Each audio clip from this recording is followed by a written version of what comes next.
Eu quero ler o capítulo 6 de Atos. Nós estamos nos cultos da manhã, lendo o livro de Atos, não de maneira seguida na ordem dos capítulos, mas destacando temas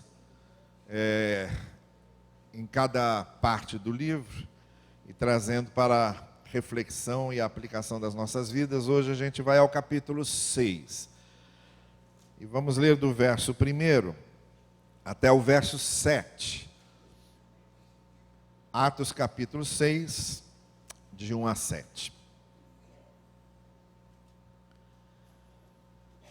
Naqueles dias, crescendo o número de discípulos, os judeus de fala grega, entre eles, se queixaram dos judeus de fala hebraica, porque suas viúvas estavam sendo esquecidas na distribuição diária de alimento. Por isso, os 12 reuniram todos os discípulos e disseram: não é certo negligenciarmos o ministério da palavra de Deus a fim de servir às mesas. Irmãos, escolham entre vocês 7 homens de bom testemunho, cheios do Espírito e de sabedoria. Passaremos a eles essa tarefa e nos dedicaremos à oração e ao ministério da palavra. Tal proposta agradou a todos. Então escolheram Estevão, homem cheio de fé e do Espírito Santo, além de Filipe, Prócoro, Nicanor, Timon, Pármenas e Nicolau, um convertido ao judaísmo proveniente de Antioquia. Apresentaram esses homens aos apóstolos, os quais oraram e lhes impuseram as mãos. Assim, a palavra de Deus se espalhava. Crescia rapidamente o número de discípulos em Jerusalém. Também um grande número de sacerdotes obedecia à lei.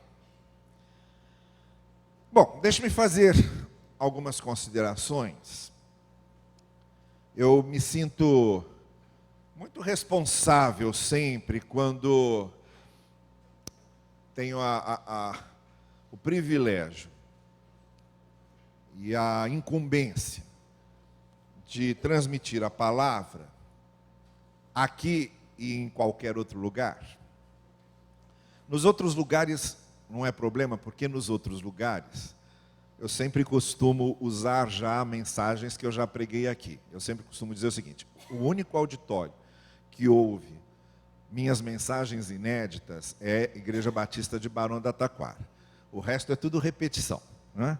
Então, quando eu vou pregar numa igreja, normalmente eu vou com 2, 3 ideias na cabeça de coisas que eu já falei aqui. E eu só resolvo qual das 2 ou 3 ideias eu vou falar depois que eu chego, sinto o ambiente, vejo o tipo de público-alvo, vejo o estilo da igreja e percebo algumas coisas. Aí eu opto. Eu acho melhor seguir por esse caminho, mas normalmente coisas que eu já falei aqui. Mas mesmo assim, mesmo em outros lugares, usando já ideias e mensagens que eu já usei aqui, eu costumo ser muito criterioso, porque a mensagem, na minha opinião, é uma exposição da palavra. Então, são 2 coisas que têm que andar juntas. É você fazer uma interpretação correta da palavra e uma aplicação proveitosa dessa interpretação. As 2 são 2 asas que precisam bater juntas para o pássaro levantar voo. E, nesse sentido, embora hoje uma parte de pregadores não dê muita atenção para essa questão da hermenêutica, da exegese, da interpretação da palavra, e por causa disso façam as aplicações mais absurdas, em nome da Bíblia fazem as aplicações mais antibíblicas, em nome do Evangelho fazem aplicações mais anti-evangelho. A preocupação do pregador tem que ser sempre tentar fazer uma interpretação a mais correta possível. E por isso, e por causa dessa responsabilidade, é que a gente às vezes precisa esclarecer algumas coisas sobre os textos que a gente lê. E aqui, antes de fazer propriamente a aplicação do que esse texto está falando, eu gostaria de dar algumas explicações aqui, para entendermos melhor tanto o contexto quanto o que o texto está dizendo. A primeira é o seguinte: normalmente, tradicionalmente, na denominação batista, esse texto era visto como o texto da consagração de diáconos. E durante muito tempo foi usado assim. Mas há um equívoco aqui. A palavra diácono não aparece nesse texto nenhuma vez. Não há a palavra diácono aqui. Esses que foram separados aqui em Atos 6, não estavam sendo separados para um ofício propriamente diaconal, como nós vamos ler em outros dois textos. Realmente, a palavra diácono aparece em Filipenses, quando Paulo manda saudar o bispo e os diáconos da igreja de Filipos. E a palavra diácono também aparece em Timóteo, quando Paulo está desfiando as qualidades tanto para os bispos quanto para os diáconos. Lá sim, naqueles dois textos, nós temos dois textos referentes diretamente ao diaconato. Esse texto de Atos 6, embora durante muito tempo tenha sido usado para isso, com um estudo mais profundo, uma hermenêutica mais apurada, uma exegese mais autêntica, a gente descobre que aqui você não tem a formação do ofício diaconal. Como eu disse, primeiro, porque em nenhum momento aqui é usada a palavra diácono, nem a palavra diácono no sentido de servo, como é usado em outros textos, só no sentido de servir, e nem a palavra diácono, e muito menos a palavra diácono no sentido funcional, como aparece em Filipenses e em Timóteo. O que temos aqui é a separação de 7 homens, 7 pessoas, para resolverem um problema específico. Depois de resolvido aquele problema específico, foram fazer outras coisas. Filipe, por exemplo, que era um deles, vocês viram aí, aqui no capítulo 6, ele está lá cuidando das viúvas dos judeus helênicos. E depois que aquele problema é resolvido, a gente vira 2 páginas de Atos, chega em Atos 8, 2 páginas aí, equivalem mais ou menos a uns 2, 3 anos depois, e a gente encontra já Filipe como evangelista, evangelizando o etíope num ministério itinerante de evangelização. Então, aqui no capítulo 6 de Atos, esses 7 foram separados para resolverem um problema específico que foi resolvido. Não era a criação de uma função orgânica, como a gente vê depois em Filipenses e em Timóteo, a coisa apresentada lá no sentido de um diaconato mais orgânico. O problema, e aqui a segunda explicação que eu queria dar, de novo para a gente entender bem o texto, o problema ali que eles foram resolver, e que os apóstolos pediram para eles resolver, e separaram esses 7 para resolver, é que, como vocês sabem, durante muito tempo o evangelho foi pregado lá em Jerusalém. E foi pregado só aos judeus. Então, quem se convertiam eram os judeus que passavam a aceitar Jesus Cristo como o Messias prometido. Então, você tinha os judeus, como é que a gente vai dizer? Os judeus da gema, tá bem? Que eram os judeus de Jerusalém que falavam hebraico, tá bem? E os judeus de fora, que moraram em outros lugares durante um tempo e falavam grego, e que tinham voltado com a influência da cultura grega, voltado falando a língua grega, e começaram a se reunir assim. Judeus que só falavam hebraico e que eram os judeus da gema, eles ficavam muito lá entre eles, reunidos entre eles. E os judeus que falavam grego, e eram judeus que vinham de fora para Jerusalém, que viveram fora e estavam voltando, eles tinham dificuldade muitas vezes, porque esses judeus que só falavam hebraico olhavam com muita desconfiança esses que tinham influências culturais gregas e romanas. E aí surgiu o problema. Por quê? As viúvas dos judeus da Gema, que falavam hebraico e formavam uma espécie de um clube fechado, estavam sendo atendidas nas suas necessidades. E as viúvas dos judeus gregos, ou que falavam grego, e não eram exatamente os judeus dali, de Jerusalém, não estavam sendo atendidas com a mesma presteza. Eles começaram a notar que havia uma diferenciação.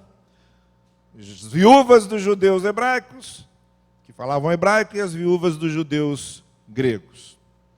E essas se sentiam desprezadas em função daquelas outras. E aí surgiu o problema.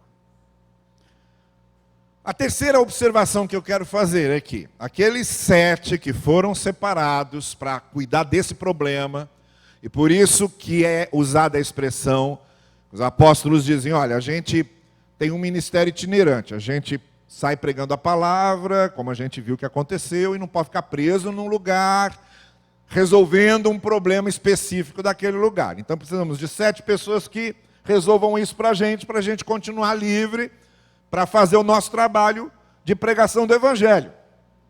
Nesse sentido que eles dizem, precisamos de alguém que sirva as mesas. Servir as mesas significa o quê? Botar comida na mesa. Mesa de quem? Das viúvas dos judeus gregos, que se sentiam desprezadas. E também as viúvas dos judeus de Jerusalém. Então, a expressão servir as mesas se referia especialmente a botar a comida na mesa daquelas viúvas que estavam passando fome. Se dedicarem a isso, fazer uma espécie de assistência social ali durante algum tempo para que não se sentissem mais desprezadas. Essa foi a necessidade de separar aqueles 7. Entre eles, surge pela primeira vez um nome, que é o nome de Estevão. E que depois no capítulo 7, como a gente vai ver depois, ele vai ter um protagonismo todo especial, com lições preciosíssimas para a vida da gente. Mas aqui ele está lá, é um dos 7, como Filipe também é um dos 7. Bom, dadas essas explicações, eu gostaria de fazer agora uma ponte. O que é que esse texto tem a ver conosco? O que é que essa nossa compreensão da Escritura e do que estava acontecendo na Escritura tem a ver com a gente, tá bom? Eu estou lembrando de outra coisa aqui que seria bom esclarecer. O texto diz que os apóstolos vieram e impuseram as mãos sobre aqueles 7, que é um costume judaico, de concessão de autoridade. A imposição das mãos é dizer, olha, este aqui está autorizado por mim a fazer o que ele vai fazer. Então não era nenhuma transmissão mística, nenhuma clericalização do evento, não era nenhuma criação de uma categoria especial. O fato dos apóstolos imporem as mãos sobre aqueles 7 simplesmente significava que os apóstolos estavam dando a eles autorização para fazerem aquilo em nome dos apóstolos, como se os próprios apóstolos é que estivessem ali fazendo e devidamente encaminhados por eles, tá bem? Então não é a ação em si, o ato em si, mas o simbolismo do ato, que tem mais a ver com o costume judaico. Os judeus tinham esse costume, desde a coroação dos reis até a separação e consagração dos sacerdotes, havia esse costume da imposição de mãos, de concessão de autoridade. Bom, agora é o seguinte. O que a gente aprende aqui, nesse texto, com relação à igreja de hoje? Porque é isso que a gente está fazendo, vocês que estão acompanhando essa nossa série de reflexões desde o início. A nossa preocupação é pegar Atos, que é um livro que eu digo, é o único que ainda não terminou de ser escrito, porque a história da igreja continua. A igreja continua operando, a igreja continua trabalhando, a igreja continua sendo usada por Deus, a igreja continua como corpo de Cristo.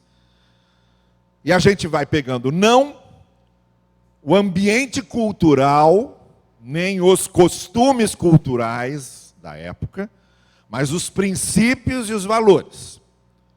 Isso eu tenho sempre evidenciado e deixado claro. Quando a gente a gente precisa voltar a ser a igreja de Atos. Eu não acredito que você gostaria de voltar a viver como o pessoal da igreja de Atos vivia. Primeiro porque era um tempo bem diferente do nosso. Já começava que não tinha ar-condicionado, que eu acho que seria um problema bastante sério para a gente aqui no Rio de Janeiro, não é? Depois não tinha automóvel. Andavam a pé para tudo que é lugar, ou então montado em cavalo. Eu não sei quantos de vocês estariam dispostos a vender esses automóveis e comprarem cavalos para viverem igual à igreja primitiva.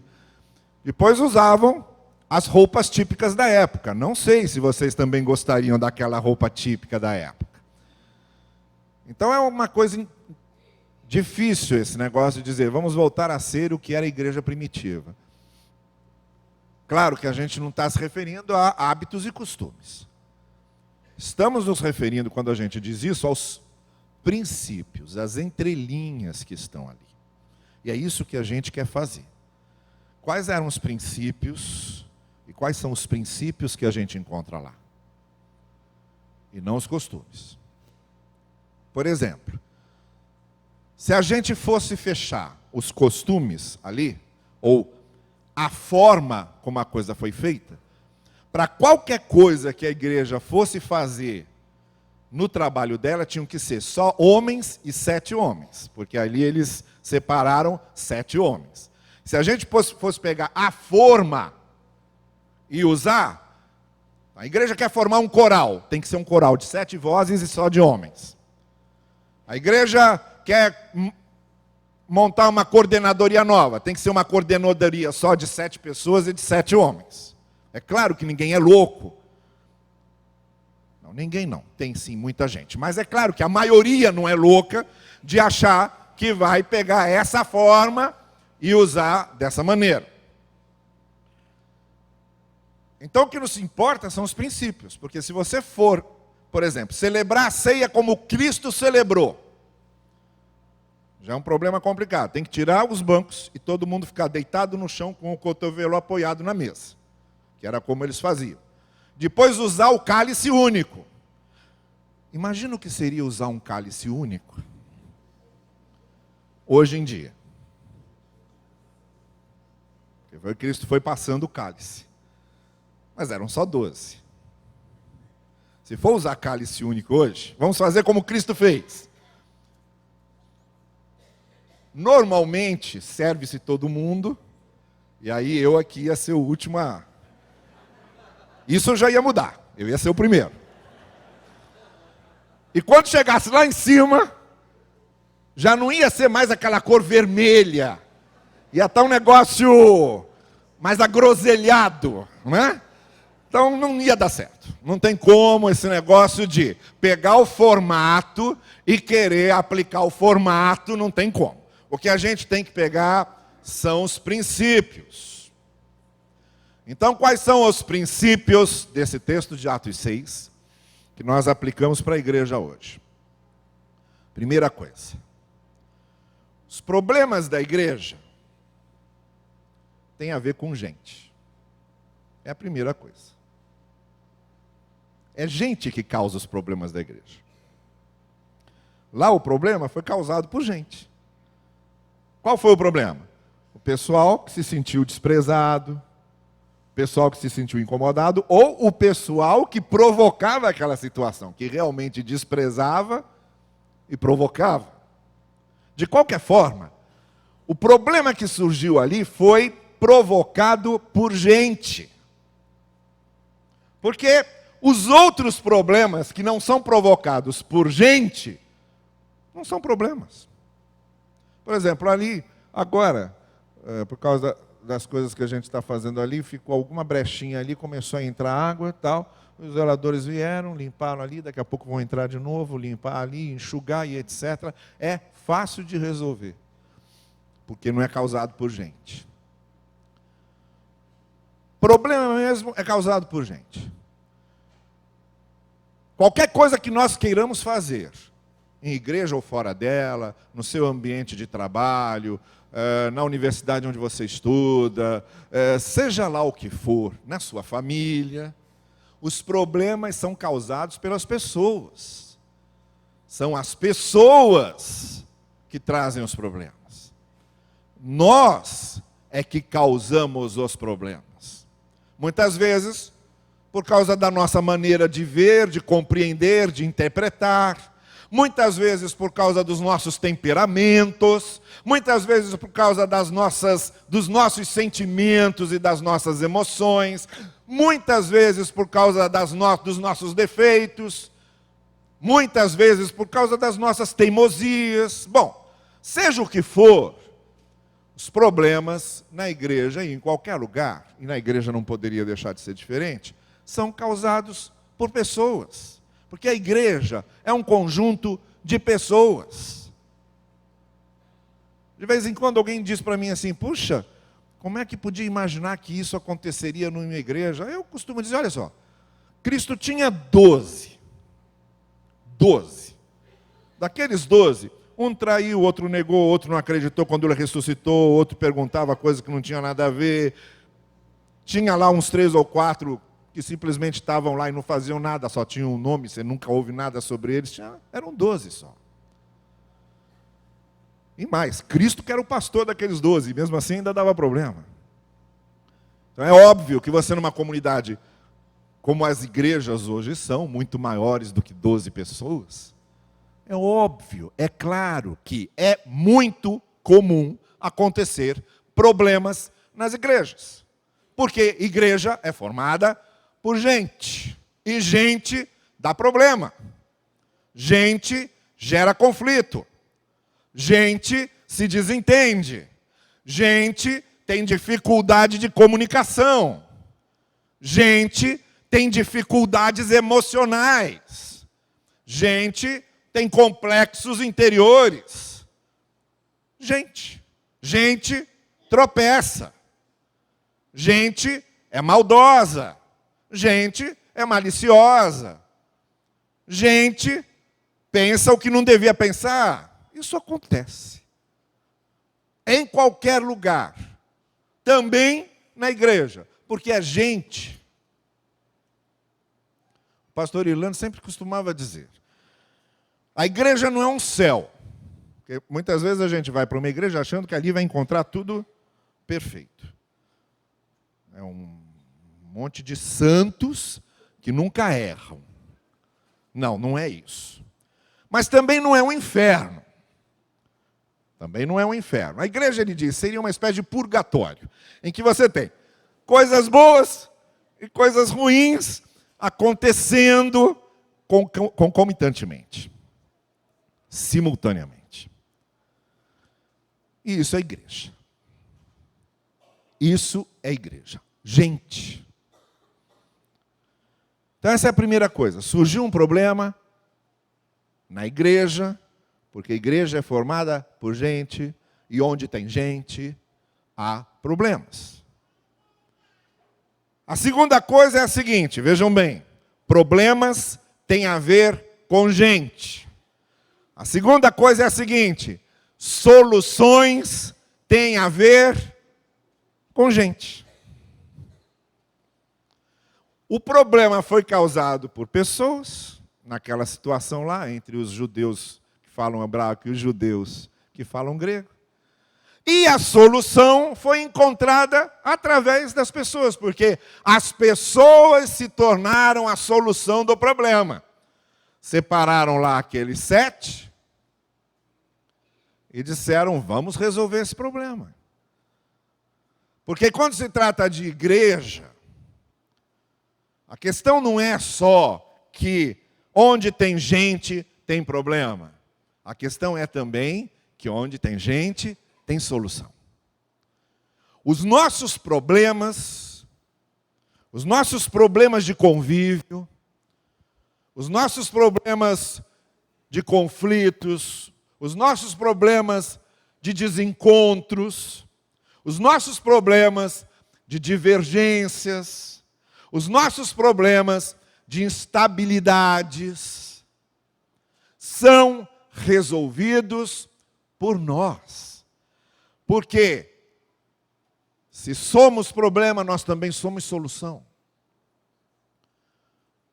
E é isso que nós aprendemos com esse texto. Aqueles 7 também era gente.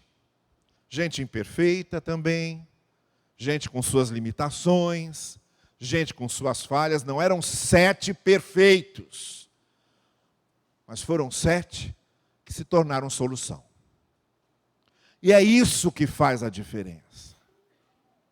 A grande diferença é essa: ninguém numa igreja deve esperar perfeição dos outros, nem deve esperar perfeição de si mesmo, porque se somos suficientemente honestos, nós havemos de admitir que nós mesmos não somos perfeitos e que a imperfeição começa conosco.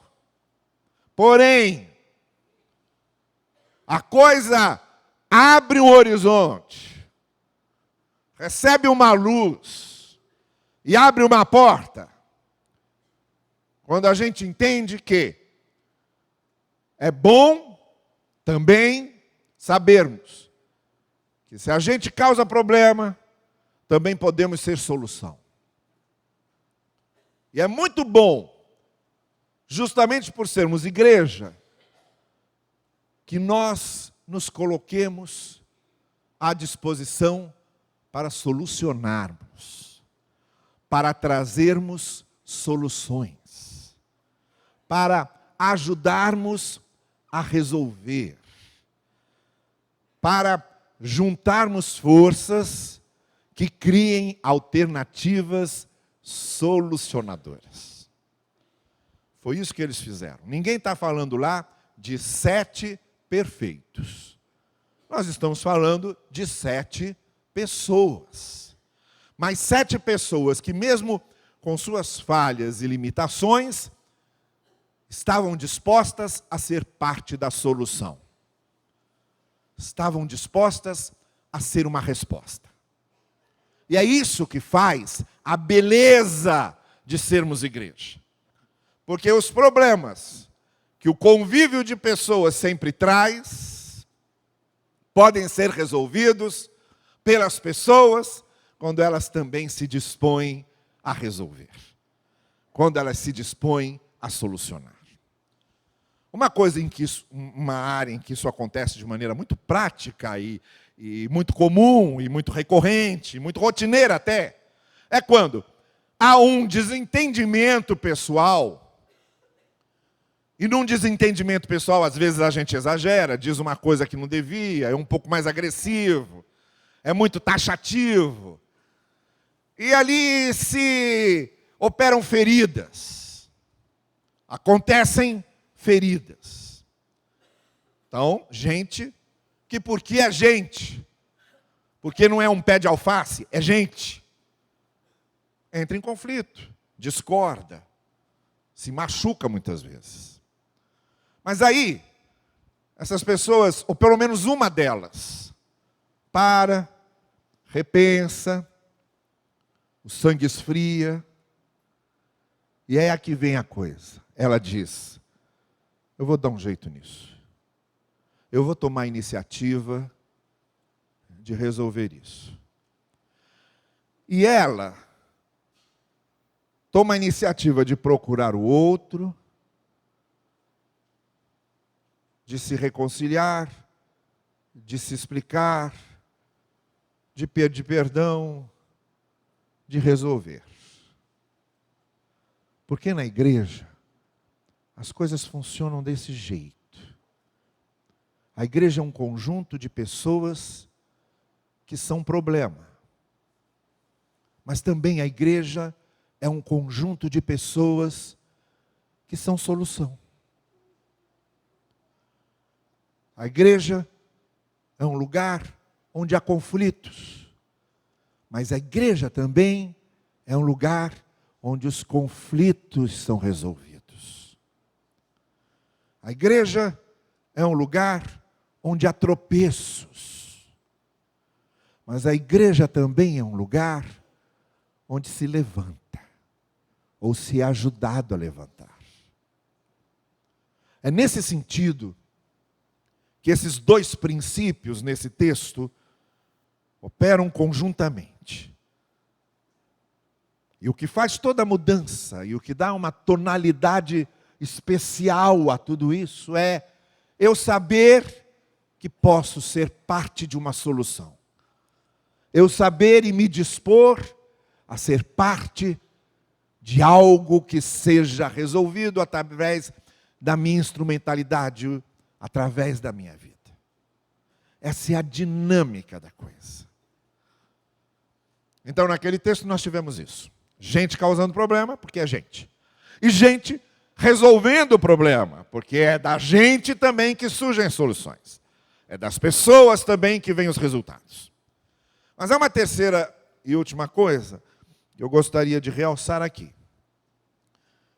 Que é o seguinte: se vocês prestaram bem atenção nessa lista das 7 pessoas que foram separadas, com exceção de Estevão, que era judeu, os outros 6 eram gregos.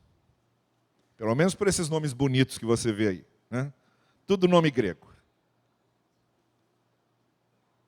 O que esse pessoal fez? Se o problema era com os judeus gregos, vamos pegar gente que tem a ver com esses problemas. Gente que se identifica com eles, um elo de identificação. E ao mesmo tempo, o texto descreve aquelas pessoas como pessoas cheias do Espírito e de fé. Como é o que fala, por exemplo, a respeito de Estevão.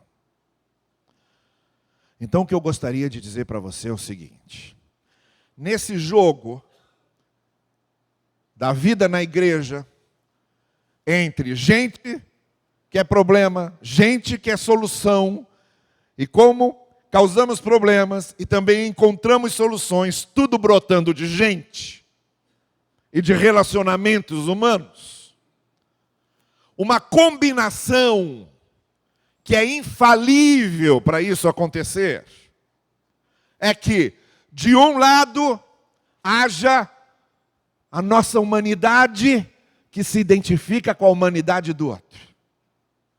O meu nome grego corresponde à cultura grega do outro. E a gente se identifica. Isso foi uma sacada formidável dos apóstolos. Vamos separar pessoas que têm uma identificação com esses judeus de fala grega. Então só pegaram, na maioria, aqueles que tinham formação cultural grega, para causar esse laço de identificação, essa humanidade identificadora. E, por outro lado, a competência espiritual, o poder vindo de cima, a inspiração vindo de dentro. Essa combinação dessas duas coisas, aquilo que a gente tem de humanidade e que nos identifica com todos os outros seres humanos, o fato de nós sermos gente e sabermos que nos identificamos com gente,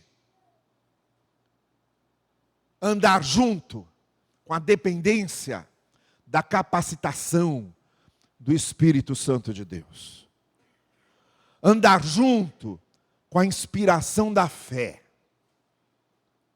Andar junto com a maneira como o Espírito de Deus pode nos usar justamente por sermos gente. Talvez o maior exemplo disso seja o seguinte: quando Deus resolveu que salvaria a humanidade, não mandou um anjo, mas veio Ele próprio, encarnado em gente. Quando Deus resolveu que precisava falar com a humanidade, Ele resolveu vir como gente. E veio nascendo como a gente nasce, chorando como a gente chora, sentindo fome como a gente sente, sentindo sede como a gente sente, sentindo dor como a gente sente, tendo angústia como a gente tem, precisando aprender como a gente precisa, precisando crescer como a gente cresce, submisso a pai e mãe como a gente precisa de pai e mãe, precisando conviver socialmente como a gente precisa, sentindo desprezo dos outros como a gente sente, machucando e sangrando como a gente sangra, sendo tentado como a gente é, sendo perseguido como muitas vezes somos, sendo incompreendido como também somos. Quando Deus resolveu falar com o ser humano, Ele se fez um ser humano. Esse elo da identidade foi criada. Se o próprio Deus, para conviver conosco, assumiu uma forma humana com todas as decorrências humanas, nós como igreja temos esse laço que nos identifica. Quando eu olho para você e quando você olha para mim, o que nós estamos vendo um no outro é que nós somos gente que erra, pecadores, carentes da graça de Deus. É isso que somos. Agora, ao lado disso, a competência do Espírito Santo. A inspiração que o Espírito nos dá para nós sermos usados e instrumentalizados para fazer a obra de Deus. Essa combinação entre a nossa humanidade e a ajuda espiritual do Senhor. Essa combinação entre nossos limites humanos e a maneira como Deus nos equipa, nos usa, nos inspira. Essa combinação é que é a grande resposta para a gente que faz parte do problema e para a gente que faz parte da solução. É nessa combinação que nós servimos ao Senhor. E nessa combinação é que somos igreja. Então, o primeiro apelo que eu faço a você é o seguinte: não se desanime porque você é gente com problemas e que traz problemas. Todos nós somos. Todos nós somos. Onde tem gente, tem problema. Em segundo lugar, coloque-se à disposição para ser solução, porque onde tem gente, também tem solução. E quando nós paramos para pensar, reavaliamos as coisas e nos colocamos à disposição de ser parte da solução, isso é extremamente compensador quando a gente descobre que nós, por sermos gente e sermos falhos, somos parte do problema. A única coisa que nos dá o sentimento de compensação por sermos falhos e sermos gente como parte do problema, e todos nós somos parte desse problema, é nós sabermos também que além de sermos gente com problema e que traz problema, somos também gente que se oferece para trazer a solução e que se interessa por ser parte da solução. E o terceiro apelo é que você deixe essa combinação fluir. Você é falho e vai ser falho sempre. Eu sou incapaz e serei incapaz sempre. Eu e você temos fronteiras humanas, limitações humanas que a gente não vai conseguir nunca superar. Mas eu e você temos habitando dentro de nós o Espírito Santo de Deus que nos capacita e nos usa. Deixe que isso aconteça. Seja um desses 7 cheios do Espírito que são usados por Deus e que são parte da solução. E assim, a igreja caminhava em Atos, porque é assim que o texto que a gente leu termina, não é? Diz exatamente isso. Assim crescia a igreja. É desse jeito. É desse jeito. Entre tropeços e levantar-se. Entre falhar e corrigir. Entre ser problema e resolver problema. Entre a humanidade e a competência que vem de cima. Assim a igreja crescia. E meu irmão e minha irmã, com você e comigo, nas mãos de Deus deste jeito, assim a igreja continuará crescendo. Que o Senhor nos ajude e nos abençoe. Amém.